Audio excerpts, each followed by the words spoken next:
Coming up on 2020 on ID, a vibrant co-ed disappears in the night. Just never can imagine something like this happening to such a beautiful person. There were no eyewitnesses. There was no confession. But there were cameras. You can see him looking into the store and watching what she's doing. She was totally unaware.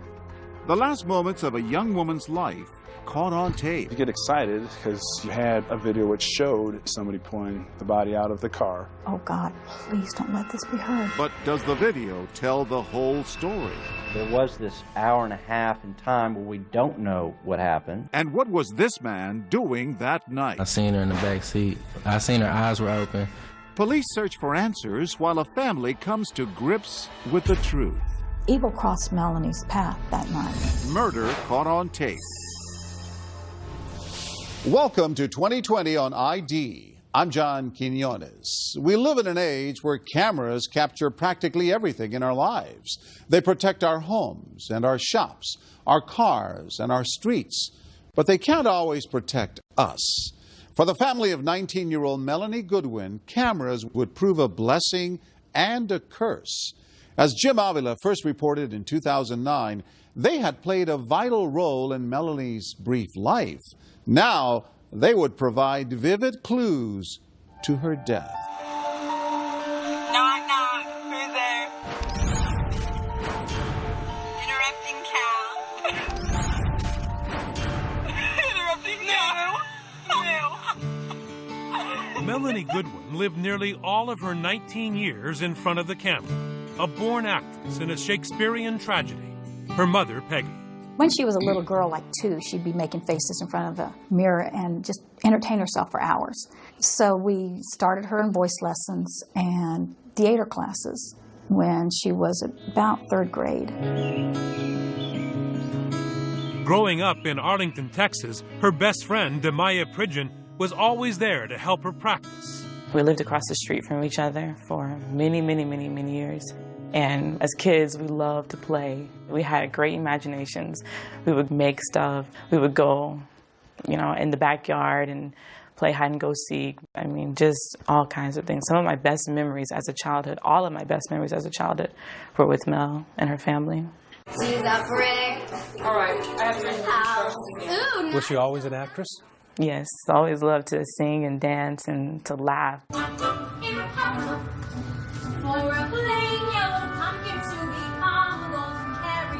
And her father, Glenn, never missed a performance. What was your favorite? I've got to say it was Cinderella. She was just the most beautiful godmother you could ever imagine. With a crown on and her scepter. And you could just hear the audience gasp like, whoa. And I'm sitting there thinking, whoa, that's mine. And Melanie's fairy tale was not just on stage. She was living one, a communications major at the University of North Texas, where she met boyfriend Ollie Valencia with leading man looks and a heart to match. How would you describe your relationship with her? Almost like a modern-day fairy tale in my eyes. We were just two fools in love who were best friends and couldn't get enough of each other. So you thought this may be the woman for you, forever? I knew this was the woman for me. Melanie's deeply religious family was close. An older sister and brother who adored her. A star at home, too. Melanie just embraced everything. She was fun to talk to.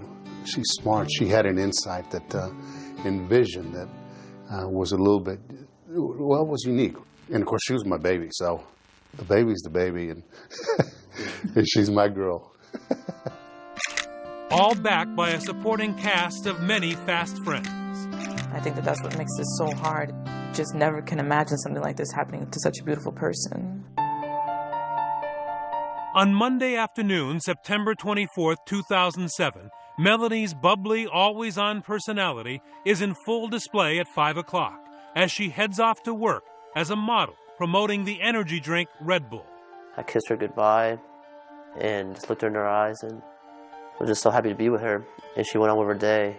Melanie met the other Red Bull girls for dinner and then reported to a video game store called the GameStop, handing out samples to Red Bull's target audience of young males anxious for the premiere of a new hit game, Halo 3. GameStop wasn't releasing it till midnight, and they went to the GameStop to promote the product, and then they finished probably around 1 or 1:30. It's now early Tuesday morning, and Melanie's headed back to campus, her long day finally about to end in the arms of her boyfriend. But first, as is her habit, she checks in with him by phone. I was in bed when she had called me, and I was like, yeah, babe, I'm gonna leave the door open, just come up. Ollie had one small request. He will spend the rest of his life wishing he'd never made. I asked her to stop. She was gonna bring me home chocolate milk and some Cheetos. And I woke up 2 hours later, and, she wasn't home. And it's at that final stop for snacks in this nearly empty convenience store on a dark and lonely street, just a few miles from her boyfriend's apartment, where Melanie's last act is played out on camera once again, captured in harsh lighting, and this time on grainy surveillance tape. Carrollton, Texas detective Greg Frade. You see Melanie walk into the store, and as he's walking by, you can see him looking into the store and watching what she's doing. And probably 30 or 40 seconds later, she comes up to the counter, and she's talking to Ali, saying, I'm on my way home, and you see him walking up behind her. She was totally unaware. A new sinister character is about to enter Melanie Goodwin's life, and it's not a bit part. Evil crossed Melanie's path that night. When we return, Melanie's boyfriend is desperate to reach her. I called and called and called and called. I was trying to calm myself down like, everything has to be okay. And another call, this one to the police. There's a burnt female body over here. Stay with us.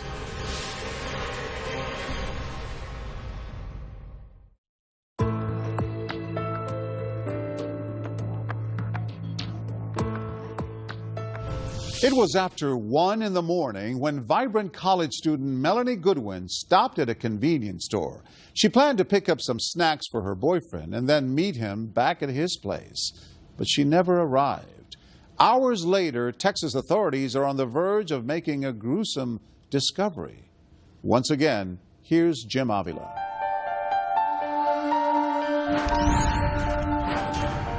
The morning shift at Transtech Software is arriving early on Tuesday, September 25th, 2007, greeted by the unthinkable. Carrollton 911, address of your emergency. There's a burnt female body over here. A real mystery for police, a sensation for Dallas TV News. Her badly burned body was discovered in a field in Carrollton. The call is a burnt body in a ditch, and the body is charred beyond recognition. At 11 a.m., Carrollton, Texas Police Detective Greg Frade is the first investigator on scene. We were afraid that might be a serial killing. Just the way that the body was laid out in the ditch, it almost looked like it was posed with her legs facing the parking lot and knees kind of up. And you can only tell that it's a female by her hair and by the French fingernail tips that she's had done. I've seen my share of terrible things that people do to each other. This one is probably the most horrific that I've seen. But the horror was just beginning, because in the first big break of the investigation, someone notices the office building parking lot is videotaped 24 hours a day. Whatever happened to this young woman happened on camera. You get excited because you had a video which showed at early morning hour a vehicle pulling up and somebody pulling the body out of the car, down to the ditch, back up to the car to get something out of the car, back down to where the body was, and you see a horrific of light which flame in the body burn. The person comes up, jumps in the car. Just that quickly, within an hour of finding the unidentified body, the detectives know how their victim got in such terrible condition. And key to finding her identity, the tape also reveals the type of car used to dispose of her, a red Saturn. I now have a vehicle I can look for. There's an image which looks like a male. I've got a little bit of clothing that I can see from the video. You can see a white shirt, you can see half pants, and now you have hope that we can get a running start on something that we had nothing just a few moments ago. While all this drama and mystery is going on there, At the same time, in a suburb close by, Melanie Goodwin's boyfriend, Ollie Valencia, is waking up in a panic. Melanie didn't come over as promised during the night. I called and called and called and called. I was trying to calm myself down, like, everything has to be okay. She's missing. Let's find her. Ollie hopes for an innocent explanation and makes no call to police. So detectives are working their newfound mystery in a vacuum.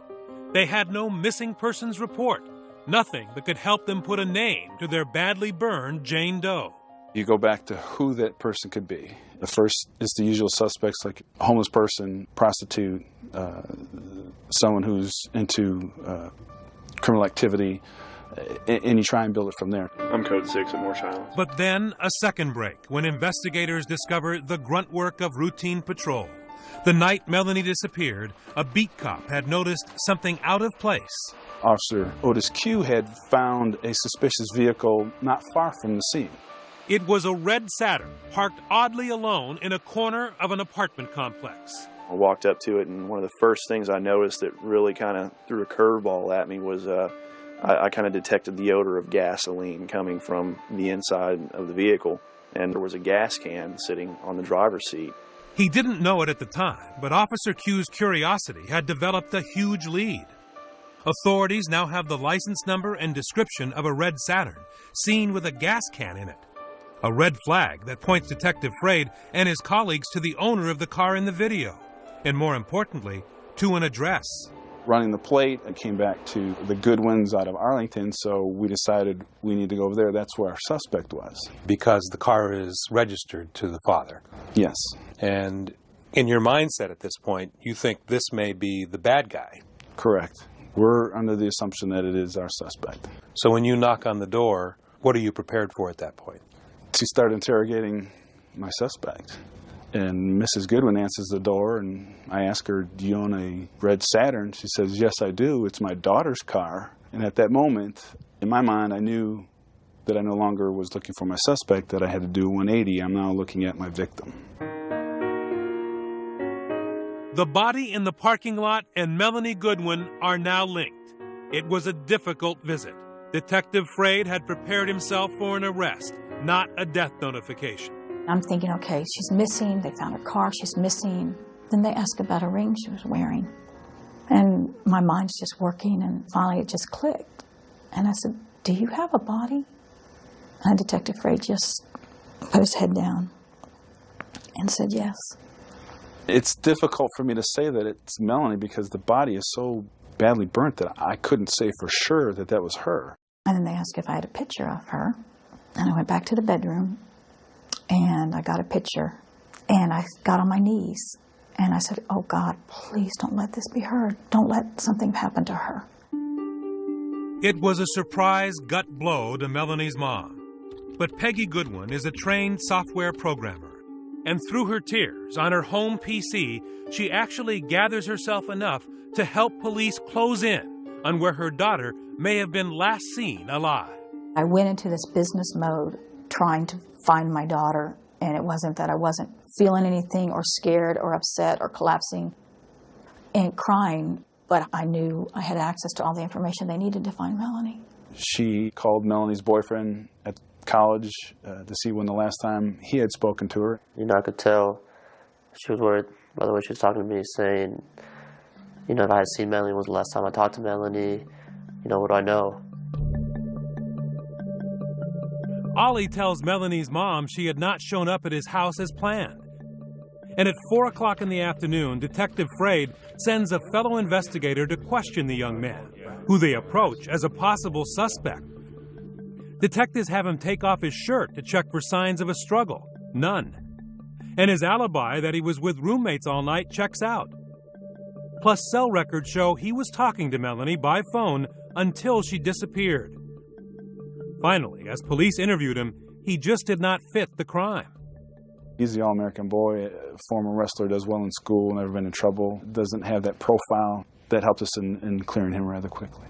But it takes a while for the stunned Ollie to realize Melanie is not just a missing person, and there was not an innocent explanation, as he had hoped, for her disappearance. I asked the officer, so is there a good chance we're going to find her?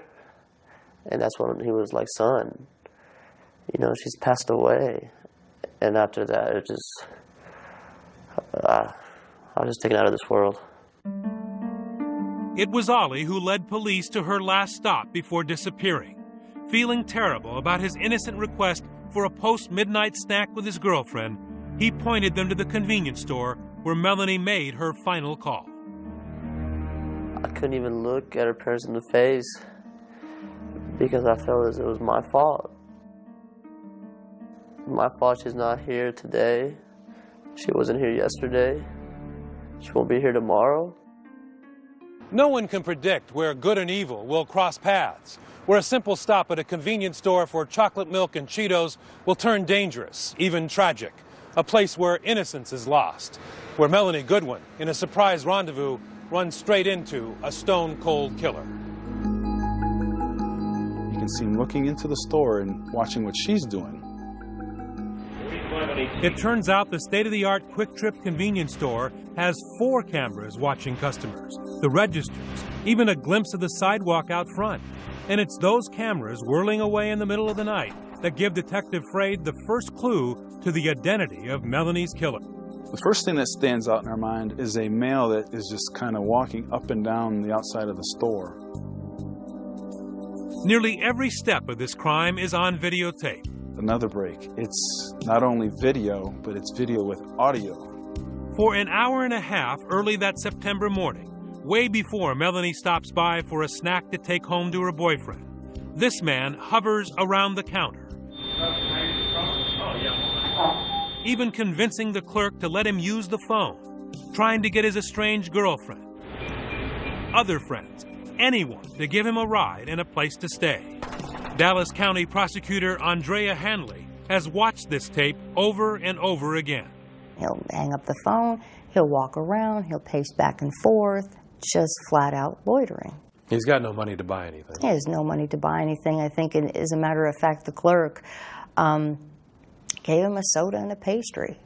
You know, because the guy had no money. He had nothing going on. He'd asked the clerk, hey, can I sleep here? And he said, you can't sleep at this store. And by the way, buddy, you might not want to hang around here anymore. He's outside the store when Melanie, dressed in a skirt and top, comes in. She heads right over to the snack aisle for the Cheetos her boyfriend Ollie had wanted, and then the dairy case for the chocolate milk. The clerk is busy, but remembers Melanie had gone back to the restroom, and that's when she meets the loiterer, about her age, but desperate, out of options, and turning to a fellow 19-year-old for help. And he remembers as best he can that the defendant was, in fact, asking her for a ride. And you can very faintly hear it on the videotape. You can hear him say certain things like, my truck broke down, or I would walk but these shoes aren't good, and it's just a quarter of a mile, it's just up to McKinney Avenue. And you hear her saying, she wasn't a naive girl, you know, and she knew that that's not the thing to do. Melanie then walks away, and the vagrant walks out of the store. She then heads for the checkout and gets on her cell phone for the final time to tell Ollie she is on the way home. What were you talking about? She was just telling me how hot she was looking because she had just tanned. And you told her you'd leave the door open for her? Oh, yes, sir. That came later. Yes, sir. Back at the store, Melanie finishes paying at the counter, walks out the door, and heads to her car, Cheetos and chocolate milk in hand. And that's when you see the defendant loop around. And is there any videotape outside the store? Do you see them? No. That's the mystery. There are certain angles where you can see what looks to be the headlights of her car backing out to leave the store, but we don't know exactly what happened out there. Police quickly discover from phone records at the Quick Trip who the loiterer had been calling on the phone. And within 24 hours of finding the body, they finally had a name to go with the face on the tape. Police issue an arrest warrant for this man, Ernesto Reyes, in the murder of UNT student Melanie Goodwin. A search warrant is issued and police began looking for their suspect, Ernesto Reyes, already knowing he has no place to hide. He's been kicked out of his house. His longtime girlfriend, who stood by him through all his failures and excuse making, has finally said, look, I'm fed up with it. You know, I'm through with you also. With police closing in, Ernesto Reyes flees to Mexico, where he's picked up by U.S. Marshals 2 weeks later. Everybody was euphoric and called us all excited. You hear, they got him, they got him. And we were relieved they got him, but our euphoria was very short-lived. We still don't have our baby girl. When we return, Ernesto Reyes tells his side of the story. I asked for a ride, and she said to me, "Where are you going?" And I told her, to my friend's house. And could there be another man involved? I remember she had a skirt on. Who really murdered Melanie Goodwin? Stay with us.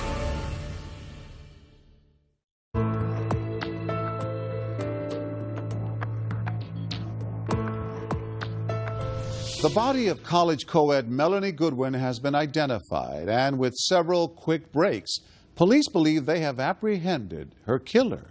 As they construct the timeline and build the case, they learn more about Melanie, a random victim of a homicide. Once again, Jim Avila.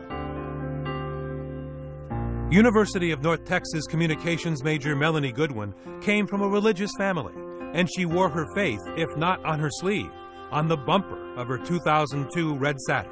There was a decal on the back that had Melanie's name, and then her license plate bracket, that said "Angels are watching over me." And in fact, key moments of Melanie's abduction and murder were left on tape for police to track. There were things that were placed in front of us that we never thought we would see. Things were just falling in line. God was with me on this one. The police had Ernesto Reyes on videotape at 2 in the morning, stalking and following Melanie at the convenience store. They also found tapes of Reyes an hour later, attempting to buy gasoline at a closed Chevron station. He can be seen noticing something on his shirt. The prosecutor says it's blood.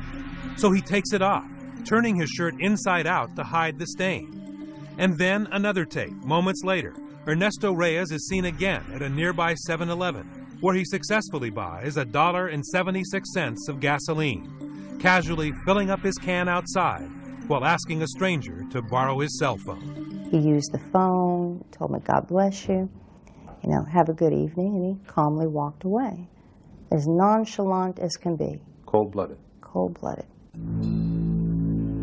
All right.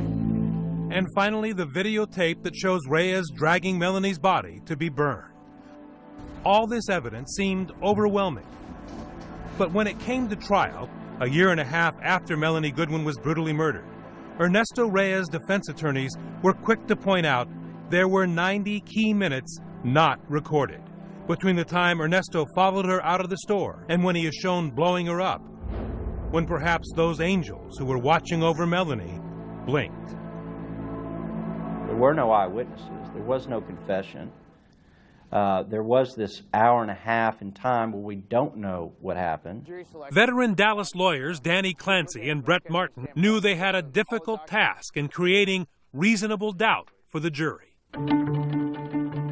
These horrific photographs that we've seen, the video that we've seen, yes, it's evidence, but ultimately you have to make a decision whether or not the state's proven beyond a reasonable doubt that this man and no other is responsible for her death. And those 90 minutes that were not on tape gave Ernesto Reyes just enough room to tell his version of what happened to Melanie to a Spanish-language television network. No, I'm not a killer. I've never been a killer. I've never wanted to be a killer. I was just there at the wrong place, hanging with the wrong people. This is the man Ernesto Reyes accuses of being the wrong people. Mr. Young, you're currently under indictment for the felony offense of tampering with physical evidence. His name is Donovan Young. He admits that Ernesto showed up at his apartment about 3 a.m. the night Melanie Goodwin was murdered, took him down to the parking lot, and showed him her body in the back seat of her red Saturn.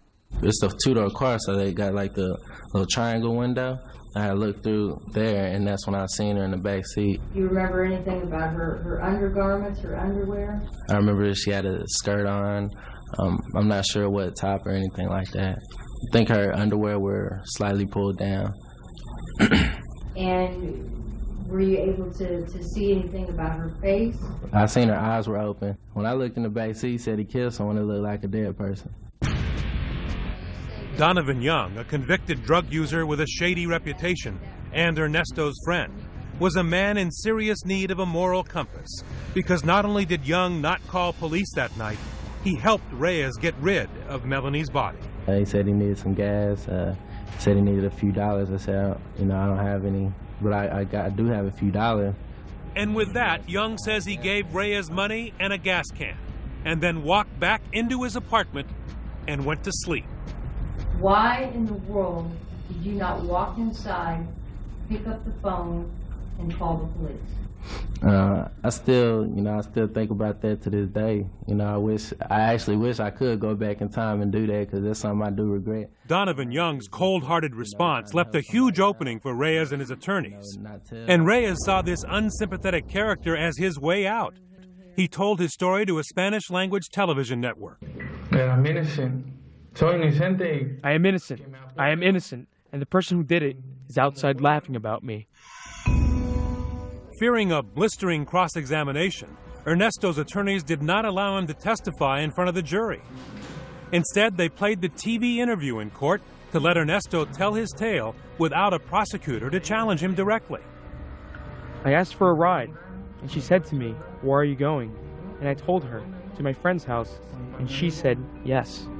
Reyes does not deny that's him on videotape stalking Melanie at the convenience store.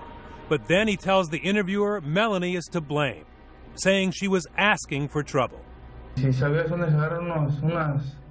to me, "Do you know where I could find some drugs?" I asked what kind, and she said, "Whatever I can get." In the interview played out in court, Reyes then claims he had her drive to Donovan Young's apartment, where he got in the back seat while Melanie and Donovan sat in the front seat sharing marijuana and pills. Then I don't know what happened, the fight. I didn't know if he was hitting her or messing with her. Then I started getting scared. You could see that she was not okay, and then I asked what happened. And then when I said I'm going to leave, this guy pulled a gun on me, a black pistol. I'm not guilty. This guy's the one who killed her. It was very difficult for me to sit there and to listen to that. I always had the confidence that as the trial unfolded, that they would see the kind of Melanie that everybody that met Melanie saw. For them to imply that she would just go in and pick up somebody, it's so absurd, and it hurts so bad that they would even have the nerve to imply that about my daughter. The anger I had was like a mother bear with her claws out, and it took a lot to calm me down. After that day, I was shivering. I was so angry because Melanie just would never do that. None of my kids would. The pain and anger the Goodwins felt would not end soon. In that TV interview, Ernesto Reyes admits disposing of Melanie's body. After all, he was seen on videotape carrying her corpse and then setting it on fire. But the jury hears him claim that Donovan Young forced him to do the dirty work. I said, God help me. What am I going to do? Maybe he's going to kill me. So I bought the gasoline. And we went to the white warehouse. And then he said to me, put the gasoline on her. I said to him, no. And he told me, laughing, you do it. So I did it. And buried in that TV interview is perhaps the only eyewitness, minute-by-minute account of how Melanie was killed. How did he kill her? Hitting her. Just hitting her. I believe choking her. Because when I was high on drugs, he was holding her, grabbing her. When we return, whose story would the jury believe? Ernesto Reyes or Donovan Young? We'll be right back.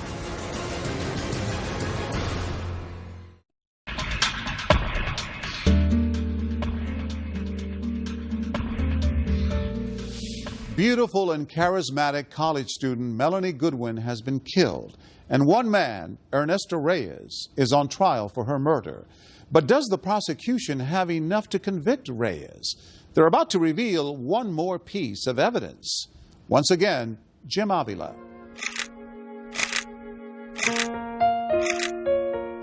Snapshots of a 19-year-old student actress. The last looks at Melanie Goodwin. taken from her own digital camera, the one she carried in her car till the day she died. The pictures told the story of this young girl's life.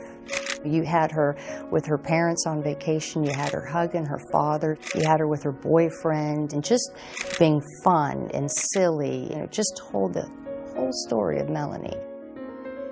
One simple photo data card and 2 last snapshots that would shock the police. Self-portraits of Ernesto Reyes.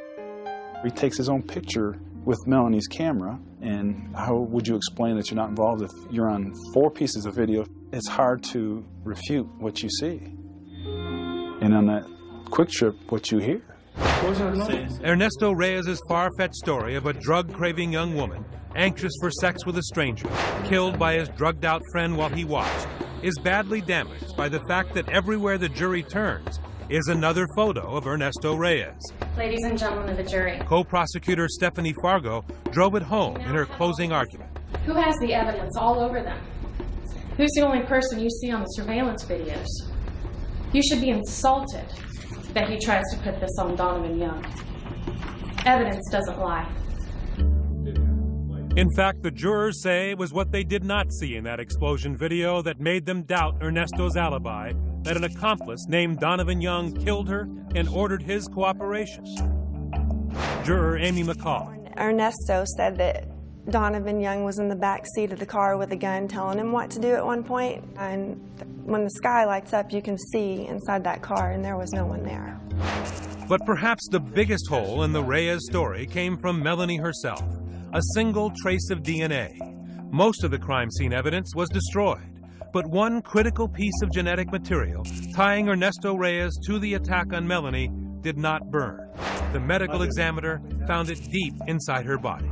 Swabs are placed both in the oral cavity, the vaginal cavity, then placed in a box, all of which is sealed and taken to the criminal investigation laboratory. The DNA evidence that we were able to get was from the vaginal smear. We were not able to get DNA from her clothes or from her hands. He thought he was smart. He thought he was doing everything that he could do to get away with this crime. He thought by burning her body that he was burning up all the forensic evidence, any kind of DNA or blood evidence or his fingerprints. He thought he was very successful at that. Well, he wasn't. The fire had done a pretty good job, but it did not get that DNA. So it showed that he had at least had sex with her. I had to prove that it was not consensual sex.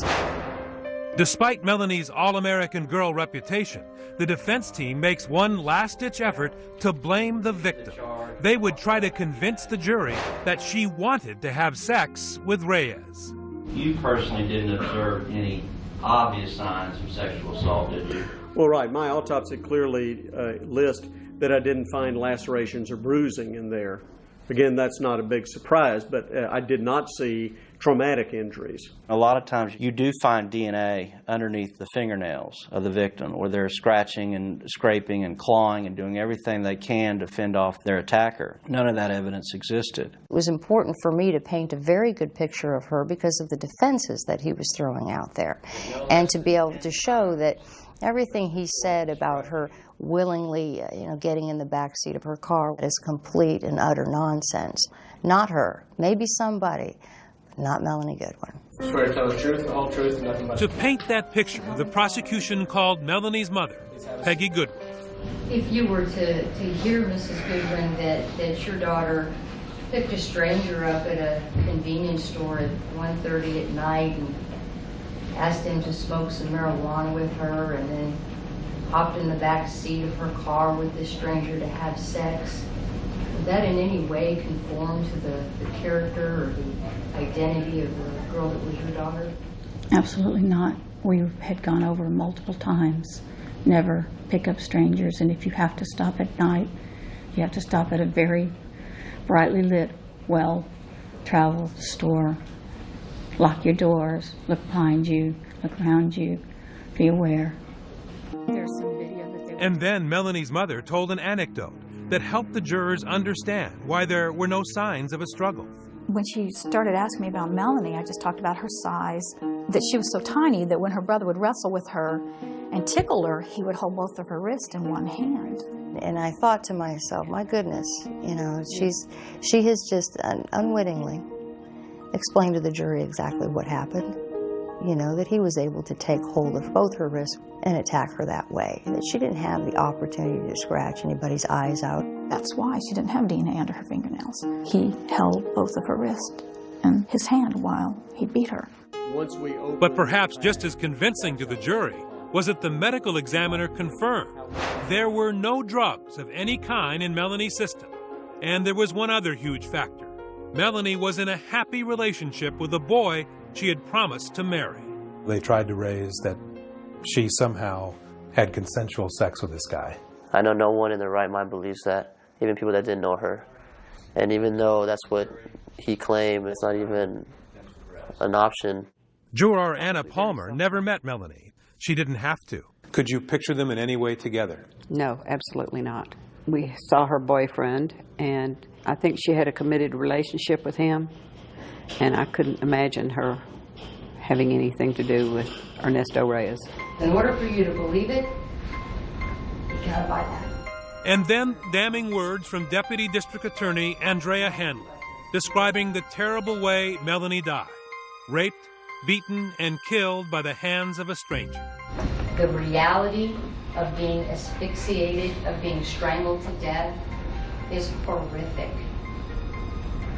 You must have enough pressure applied to a person's neck to cut off their blood flow and their oxygen for 10 to 15 seconds. That's 10 to 15 seconds of Melanie Goodwin struggling, most likely screaming, fighting for her life. That's 10 to 15 seconds that this defendant has his hands on that little girl's neck. The Reyes defense team called no witnesses, unwilling to let the defendant face cross-examination. He never told you that. But they made every attempt to raise reasonable doubt while questioning the prosecution's witnesses. We're asking you respectfully to return a verdict of not guilty in this case because the circumstantial evidence in this case does not rise to a level of proof beyond a reasonable doubt. The jury took just 3 hours to reach a verdict. The defendant will please rise. What say you? We, the jury, find beyond a reasonable doubt the defendant, Ernesto Pena Reyes, guilty of the offense of capital murder as charged in the indictment. And then a final dramatic courtroom moment for Glenn and Peggy Goodwin. Before sentencing, they stood in front of the judge and emotionally told him of their loss. Melanie Therese Goodwin's family and friends have something to say to you. Look up at the video, Mr. Reyes. She then showed the judge a videotape of the daughter she lost. Knock, knock. Who's there? Interrupting Cal. Interrupting Cal. No. You demanded that he look at you, that you get a chance to look into those cold, evil eyes. Why? Because he was going to hear what he did, and he was going to look me in the eye, and he was going to feel it, and he was going to look at her video, because he needed to know who Melanie was and what he did and how worthless he was. Did it work? Did he look up? He looked at the video and he looked at me, and then he started crying. When we come back, Peggy Goodwin offers a surprising gesture. I guess my heart just reached out to her as a woman who had realized her son was this monster. Stay with us.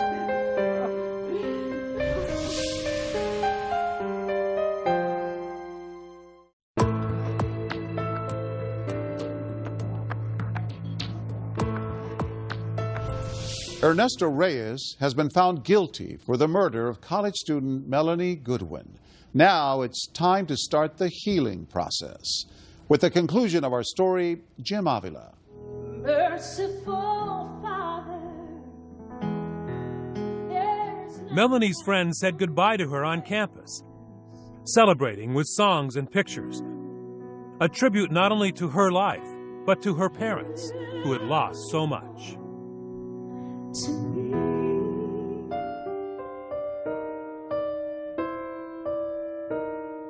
She's just in your mind 24/7. You want to always think about the good things, and I do, but it saddens you nonetheless. I pray about her every day, and it'll bring a tear to my eye. Bye. I love you. You grieve not only the loss of her, but the loss of your whole future.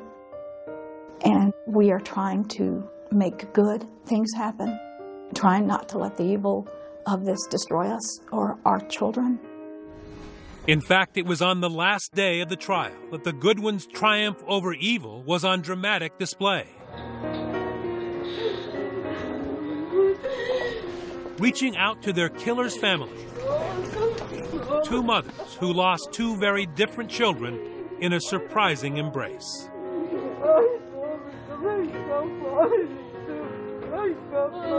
You found in your heart some way to connect with his mother.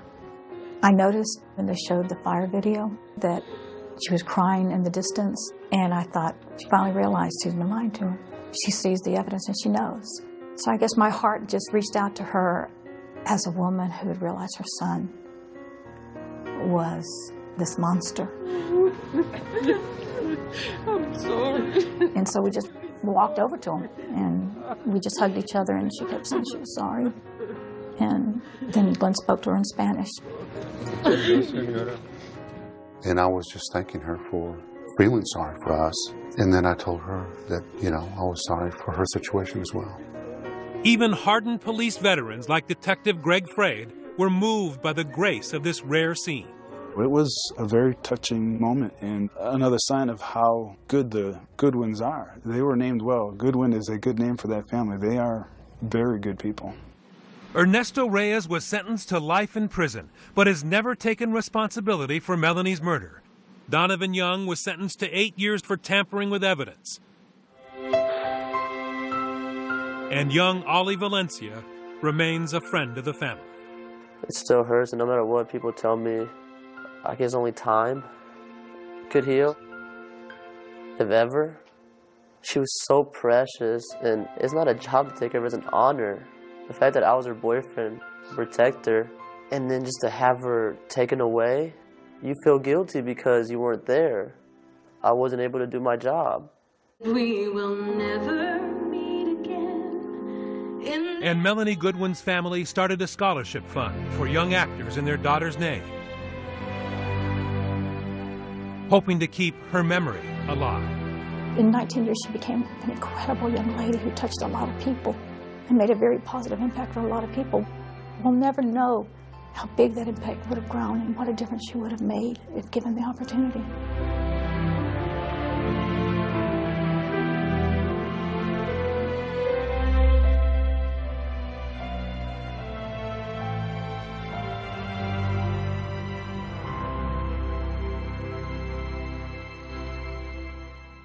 Peggy and Glenn Goodwin say they still struggle with the loss of their daughter. They continue to raise money for the scholarship fund in Melanie's name and are writing a book about her life. As of 2014, Ernesto Reyes has exhausted his state appeal.